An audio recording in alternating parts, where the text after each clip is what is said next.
Hi, my name is Michael Meyer. I'm running Kompakt Records out of Cologne in Germany.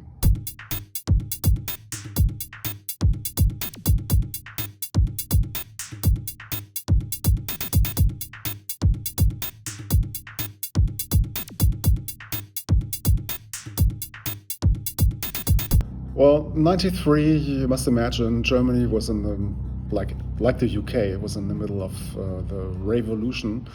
Like techno was everywhere, and Cologne was also a hotspot for techno in Germany. We had this legendary club called the Warehouse, and Space Club, and lots of other parties. But what was missing in town was a proper record store for techno and everything related. At the time, I was mostly into American house music, deep house music, and also that was quite difficult to find. So I was really, really excited when I heard the news that a Delirium record store will be opened in Cologne.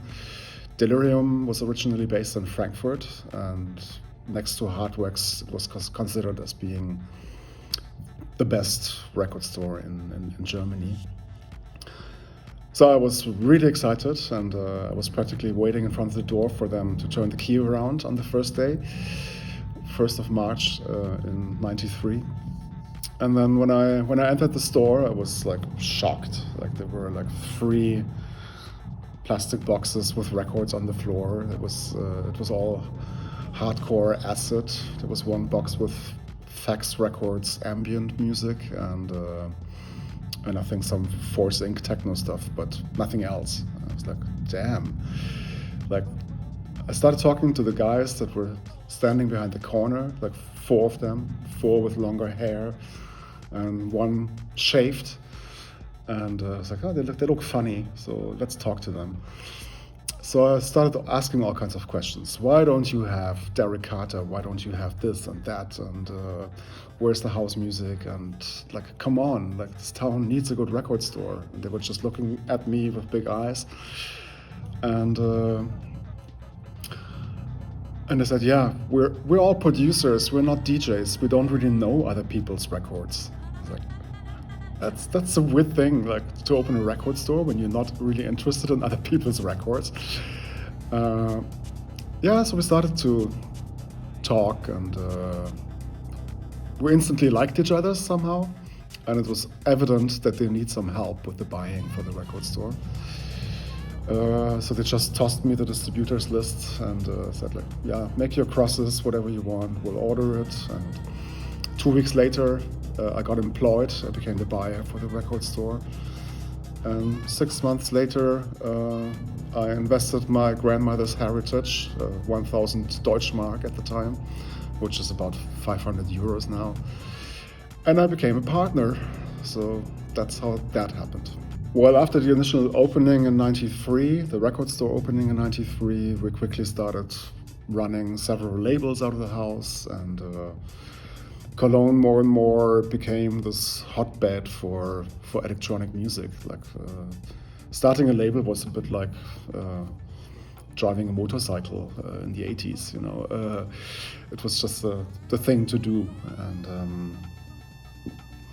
the Cologne approach to music has always been a bit different from what was happening in Berlin or Munich or Chicago, London, Detroit. Which led to the situation that we always had arguments with our distribution partners, because they would say, this record's crap, it's not really techno, you can't play that shit, and we became increasingly unsatisfied with the situation, so we decided we start our own distribution. Like this, we don't have to ask anyone for his opinion, and we can just release our music the way we want. And on top, we can help channel this outburst of creative energy in town, and help our friends to distribute their records too. So that happened in 1998, and so yeah, our approach was always really to carve our own niche instead of copying what's happening left and right. It was always important for us to have our own identity, and using German language in lyrics or in titles was a part of that game plan. There's nothing patriotic about it. It was just let's not try to pretend someone else. Let's be us, you know. And if we like forests, let's make records about forests. As much different we can be from the leading scenes in the rest of the world, the better.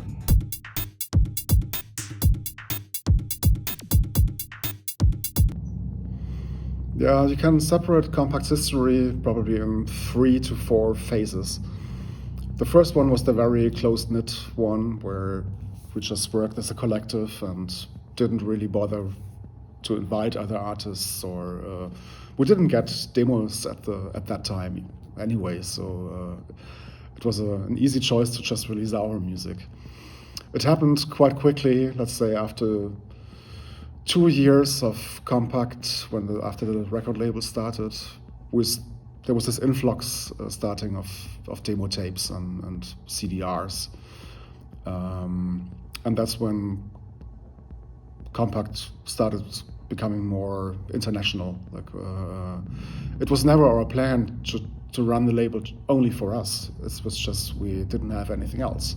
So as soon as we started getting tapes, we started inviting, I think the first foreign artist was Jonas Behring from France. Then soon we had Kaito from Tokyo joining us, and all kinds of people. So that was the start of the international Kompakt. And the third phase would be where the core artists of Kompakt, let's say Jürgen Pape, Jörg Burger, Wolfgang Vogt, and myself, pretty much took the backseat of what was happening on the label, because we had suddenly such a vast family of artists from everywhere. So it almost got difficult for us to place our own releases in that release schedule. Yeah.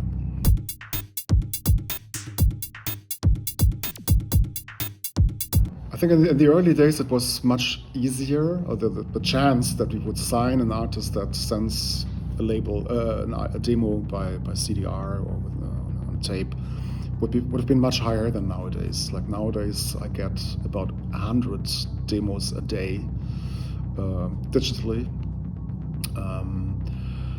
That's an amount nobody can handle, and with the time, I've trained my eyes to recognize the ones that could be potentially interesting. Like if the mail only says, "Hi, I'm Alan from Arkansas. This is my techno tracks," then it's delete directly. Imagine someone sitting there for weeks and months crafting their own sound and making music and putting all their passion into this project. And then you send it to the label of your choice, and all you can write is, "Hi, this is my demo." Something's wrong about that, you know. I need to have something more personal before I even start listening to a SoundCloud link or whatever. So this is pretty much how it has been for the last years. Most of the music we sign comes in through personal contacts. These are people we already know, or we meet somewhere, and there's already some kind of relationship. But it still happens that we sign a complete nobody once in a while that has sent a SoundCloud link. It's something that's still possible, but it's become a rare thing.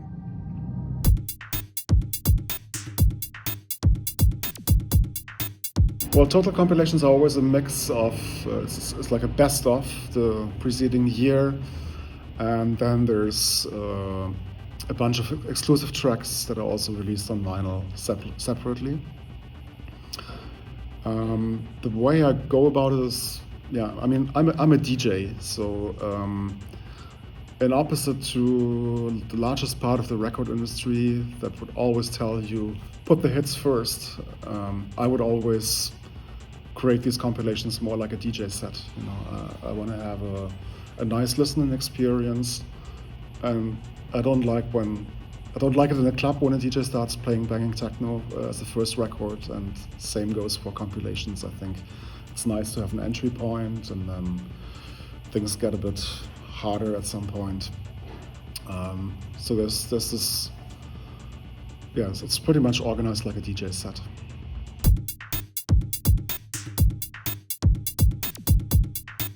Before we started the Total series, the very first release on the label was a compilation called Kompakt.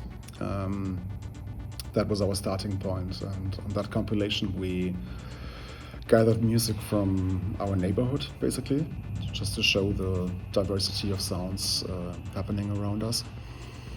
And 2 years later, after we already had some 10 releases out, we figured it would be nice to have an ongoing compilation series that works almost like a yearbook, you know, something you can take from your shelf some years later and you see, oh, okay, this was a good year. This was that was a strange year. We had only Danish artists on the label, or you know, it's very nice to look back on these compilations after a while. And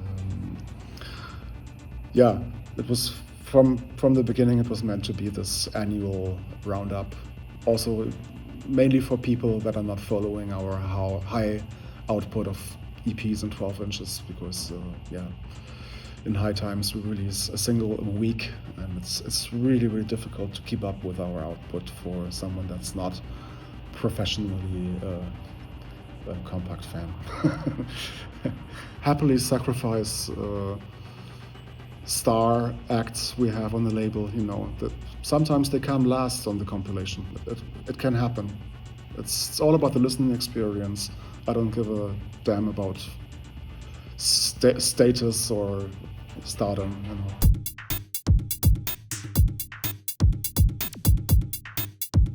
Now the worst period was clearly the time around 2009, like the worldwide economic crisis, which was not the only crisis we had to fight at that time. It was also right at the moment when DJs went digital. So our business model of selling 12 inches to DJs suddenly crumbled,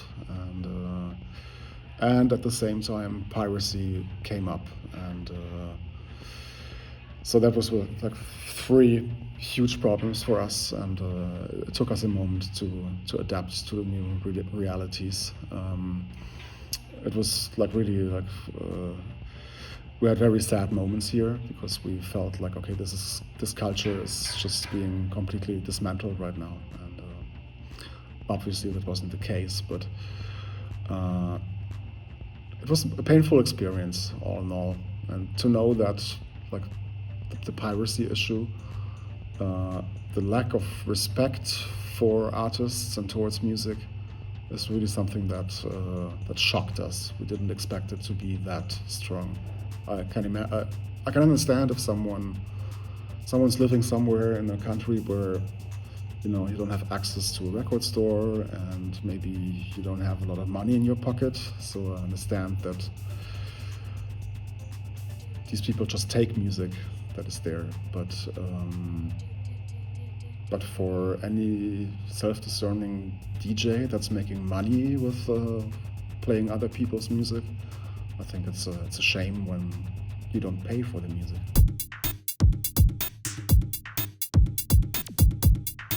Yeah. Well, it's a really tough question for an A&R, because I like all my children alike, you know, or equally. But it's probably a track from Total 3 by Jürgen Pape. So weit wie noch nie.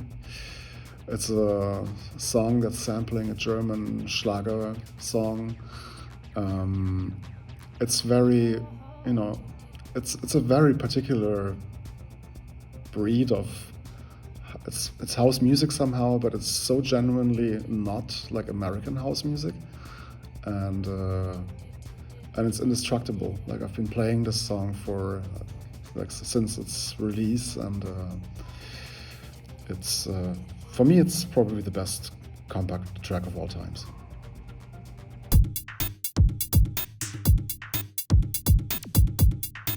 There's definitely such a thing as timeless music. I firmly believe that. Um, like I'm not a nostalgic person per se. In my DJ sets, I play like, let's say, 85, 90% very current new music. But a lot of that music is certainly inspired from something that harks back to the early 90s. Like that was the magical period, like between late 80s and early 90s is when most genres kind of came to life, and the major seeds were planted. And but I don't think a timeless track needs to relate to these early days of house and techno. A timeless track can be super modern from the 2020s and still have a life in 20, 30 years. To me, it's important, like the emotional relationship I have with the track is the only thing that counts. Like, I know there's so much music that is considered as timeless because these tracks played an important role in some people's lives, and I've got my own treasure chest with like my timeless classics, and I keep adding tracks to this treasure chest just because I realized, damn, I've been playing this song for like a year with like no break, and I'm still not tired of it. That's when I added to that collection.